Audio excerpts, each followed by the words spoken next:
What if the answers you've been chasing your whole life are not out there in the world, but buried within you, waiting for you to finally look? Carl Gustav Jung was not just another psychologist. He was a pioneer who dared to wander where few minds had gone before, into the deep caverns of the human soul. At the dawn of the 20th century, when science was obsessed with what could be measured and weighed, Jung declared, "The most terrifying thing is to accept oneself completely." This was no ordinary statement. It was a challenge, a call to turn inward in a world addicted to looking outward.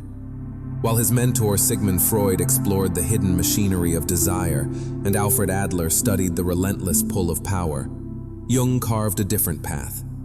He sought not merely to explain human behavior, but to uncover the mystery of what it means to become whole. Jung called this process individuation, the lifelong journey of integrating every fragment of yourself.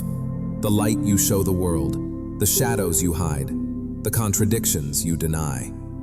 He believed this journey was not optional. Ignore it, and life itself will push you toward it, through suffering, through crisis, through the strange patterns that repeat until you finally pay attention. From his work emerged not just theories, but lessons. Truths forged in the fire of his own struggle, polished through decades of listening to dreams, symbols, and the silent cries of the unconscious. And though Jung wrote in the language of depth psychology, his insights are not locked in dusty books. They are alive. They are here, waiting for anyone brave enough to step into the mirror and ask, "Who am I, really?" Today, we will uncover 9 timeless lessons from Jung's philosophy. Lessons that, if embraced, will not just change the way you think, but the way you live, the way you love, the way you carry your soul through this chaotic world. Lesson 1. Look inside yourself first. It is a universal temptation to search for answers outside ourselves. We look to partners for validation, to careers for purpose, to society for identity. We scroll endlessly, consume endlessly, chase endlessly, always hoping that the next achievement, the next relationship, the next purchase will fill the hollow inside. But Jung warned, the treasure is not out there. It is within. Who looks outside dreams. Who looks inside awakens. Think of a traveler lost in the desert. He searches the horizon for water, but finds only more sand. Exhausted, he collapses, only to discover, beneath his feet, a hidden spring. The thirst could never be quenched outside, because the source was always within. Jung saw the psyche the same way. We project our unlived lives onto others. We envy those who seem confident because we have abandoned our own confidence. We worship those who seem wise because we have ignored our own intuition. We despise those who seem selfish because we have denied our own needs. In truth, the qualities we chase or condemn in others are reflections of ourselves. To look inside first is terrifying. It means confronting not only the beauty we've neglected, but the wounds we've concealed. It means facing the child within us who still longs for approval, the anger we've never spoken, the grief we've never allowed to flow. Yet, this confrontation is the beginning of awakening, because until we see ourselves clearly, we cannot see the world clearly. We will keep demanding from others what we have denied ourselves. We will keep mistaking projection for reality. Jung's first lesson is not a gentle suggestion. It is a command. Stop running. Stop searching the horizon. Sit down, turn inward, and dare to meet the one person you have avoided most, yourself. It is in that meeting, raw, awkward, unfiltered, that life begins to change. Not because the world has shifted, but because your vision has. Suddenly, criticism loses some of its sting because you already know your worth. Betrayal hurts, but it no longer defines you because you have found an anchor deeper than approval. Loneliness softens because you are no longer a stranger to yourself. This is the paradox Jung invites us into. The more deeply you look within, the more fully you can live without. The inward journey does not isolate you from the world. It roots you in it. You become less desperate, less reactive, less enslaved to the shifting winds of opinion, because you have discovered the spring inside. So, the first lesson on the road to wholeness is clear. Look inside yourself first. The outer world may entertain, distract, even inspire, but only the inner world can awaken. Lesson 2. Integrate your contraries. Jung believed we are not single notes but symphonies. Inside each of us lives a chorus of opposites, masculine and feminine, rational and emotional, light and shadow. To deny one half is to play life with only half the keys. He called these hidden contraries the anima and animus, the inner feminine within men, the inner masculine within women. But beyond gender, the principle is universal. Every strength hides a vulnerability. Every weakness hides a gift. Consider the warrior who never allows himself to weep. His armor wins him battles, but at the cost of intimacy. Or the caregiver who never claims her own desires. Her tenderness nourishes others, but starves her own soul. These are not failures of character. They are imbalances of integration. Jung's challenge is radical. Embrace your opposite. Let the warrior cry. Let the nurturer demand. Let the thinker dance. Let the dreamer plan. In doing so, you do not betray who you are. You become who you are. The shadow of unintegrated contraries is always projection. The man who cannot own his sensitivity mocks it in others. The woman who cannot claim her authority resents it in others. The leader who fears vulnerability despises it in his team. Integration dissolves this cycle. The moment you admit, yes, that lives in me too, you stop attacking it in the world. True power is paradoxical. It is the strength to be soft, the clarity to be complex. Integration does not make you average, it makes you whole, and in wholeness, you are free. Lesson 3. Analyze your dreams. While science dismissed dreams as random noise, Jung treated them as letters from the unconscious. Every image, every symbol, every absurd story unfolding at night was, to him, the psyche speaking in its native tongue. A snake in a dream might not just be fear, it could be renewal. A stranger could be a forgotten part of yourself. A collapsing house could signal the end of an outdated identity.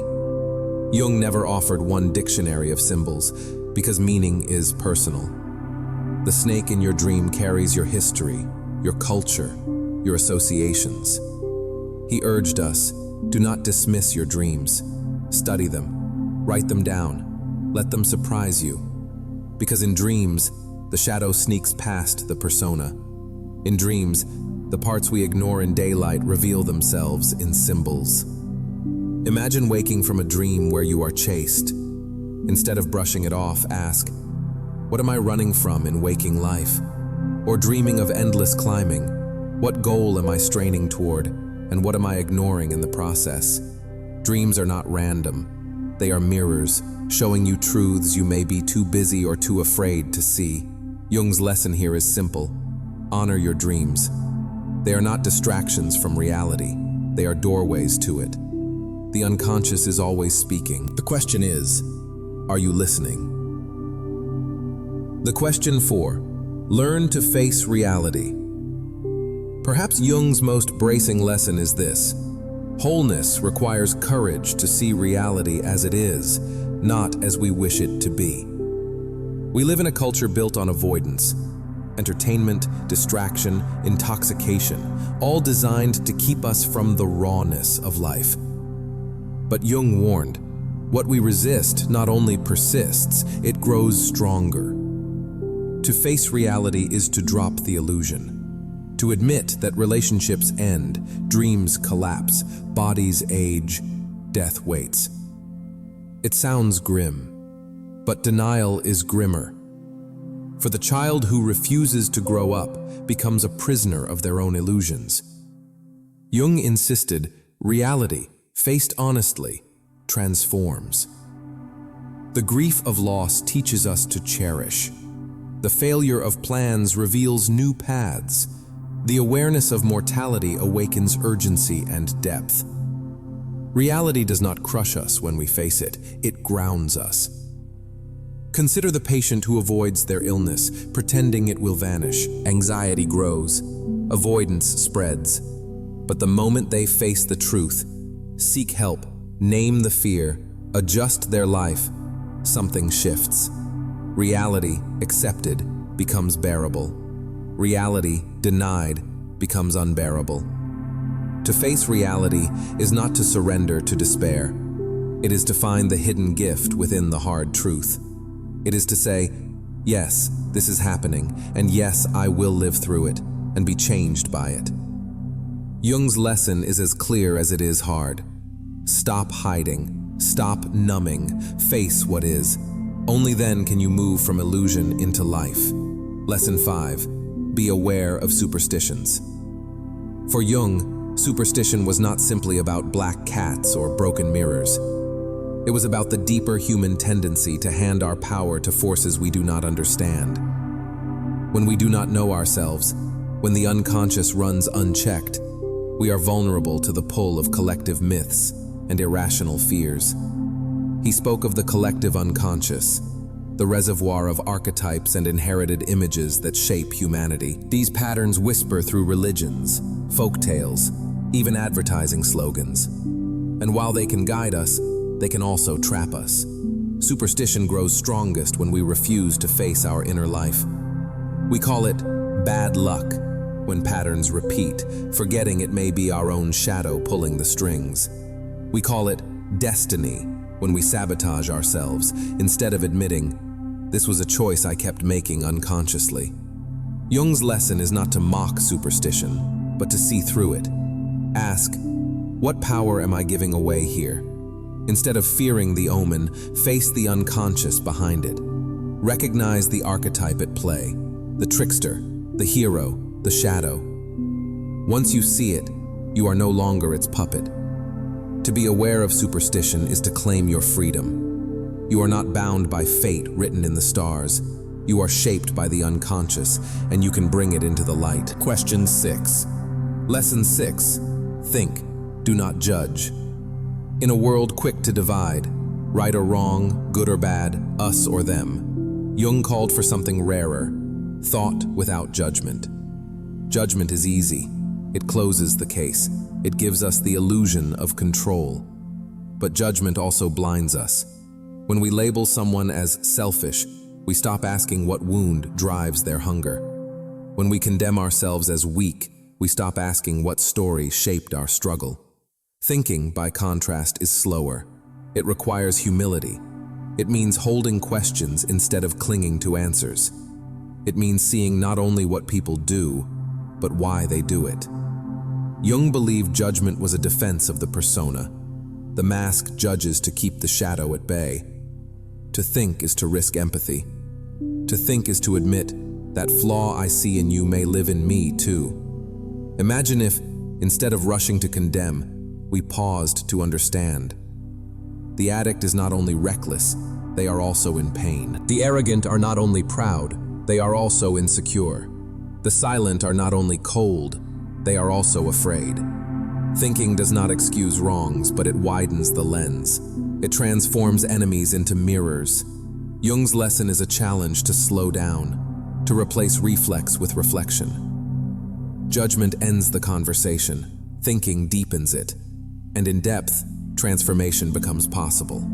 Lesson 7. Avoid excessive pride. Pride is a paradox. A healthy sense of dignity anchors us, but excessive pride, what Jung called inflation, disconnects us from reality. Inflation happens when the ego identifies with something greater than itself. A person becomes convinced they are above others, above limits, even above their own humanity. They confuse the spark of inspiration with proof they are a god. They mistake knowledge for wisdom, success for invincibility. Jung saw inflation often in those who tasted the power of the unconscious. A man has a vivid dream and believes he is a prophet. A woman senses an intuition and believes she cannot be wrong. Pride distorts the gift until it becomes poison. History is filled with examples. Leaders who believed themselves destined only to drag nations into ruin. Thinkers who dismissed criticism until their genius hardened into dogma.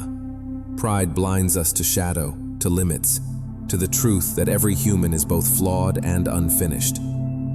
The antidote to pride is humility, not humiliation, but balance. To remember, every insight is partial, every vision is filtered, every achievement rests on unseen support. To stay grounded even as you grow. Avoiding pride does not mean denying your worth. It means refusing to inflate it. It means carrying your power with reverence, not arrogance. For the moment you believe you are untouchable, the unconscious will remind you otherwise. Lesson 8. Be eager to grow older. In a culture obsessed with youth, Jung's perspective is almost heretical. Aging is not decline, it is deepening. He observed that the first half of life is about building careers, families, identities. We chase success, security, recognition, and rightly so, these are the tasks of youth. But the second half of life, Jung said, demands a different project, meaning. When we cling to youth's pursuits beyond their season, we suffer. The man who refuses to age clings to conquest, fearing the silence of his own soul. The woman who resists time clings to beauty, fearing she will vanish without it. Both are haunted, not by age itself, but by refusal to accept its gifts. For Jung, to grow older is to move inward, to harvest wisdom from experience, to trade the question, how much can I achieve, for how deeply can I live? Aging invites us to finally face the self without distraction. Think of trees. In spring, they bloom with fragile blossoms. In summer, they bear fruit. But in autumn, they turn inward, their colors blazing with truth before winter stillness. Is autumn a failure of the tree? Or is it its most radiant moment? Jung's lesson is clear. Do not fear aging. Anticipate it. Welcome it as the season when wholeness ripens, when the soul's voice grows clearer than the crowd's. To grow older is not to fade, but to reveal. Lesson 9. Tell your story. In the end, Jung returned to a simple truth. Every human life is a story, and the task of individuation is to claim authorship of that story rather than letting unconscious forces write it for us. We are tempted to live by borrowed scripts, the expectations of parents, the pressures of culture, the demands of persona. But these are not our stories. They are masks. To tell your story is to strip the mask away and speak from the self. This does not mean the story must be heroic or flawless. Jung's own life was filled with conflict, doubt, and loss. What made it meaningful was not perfection, but honesty. He dared to record his visions, his dreams, his breakdowns, even his mistakes. In doing so, he showed that wholeness is not cleanliness, it is coherence. To tell your story is to stand in the tension of opposites, the light you claim and the shadow you confess, and to weave them into one voice. It is to say, this is me, not because it is pretty, but because it is true. And here is the miracle. When you tell your story honestly, you give others permission to tell theirs. Your authenticity becomes an invitation. Your courage becomes contagious. So Jung's final lesson is this. Do not live as a footnote in someone else's narrative. Write your own. Tell it not to impress, but to liberate. Tell it not for applause, but for wholeness. Conclusion, the journey of wholeness. 9 lessons, 9 doorways into the labyrinth of the soul. Together they reveal a path not of escape, but of encounter. Look inside yourself first. Integrate your contraries, analyze your dreams. Learn to face reality. Be aware of superstitions. Think, do not judge. Avoid excessive pride. Be eager to grow older. Binkum, tell your story. This is Jung's invitation. To stop running from the unconscious and start walking with it. To see pain not as punishment, but as teacher. To welcome shadow as ally, dreams as guides, aging as gift. And above all, to become whole. Not perfect, not untouchable, but real. Because in the end, what the world needs is not more masks.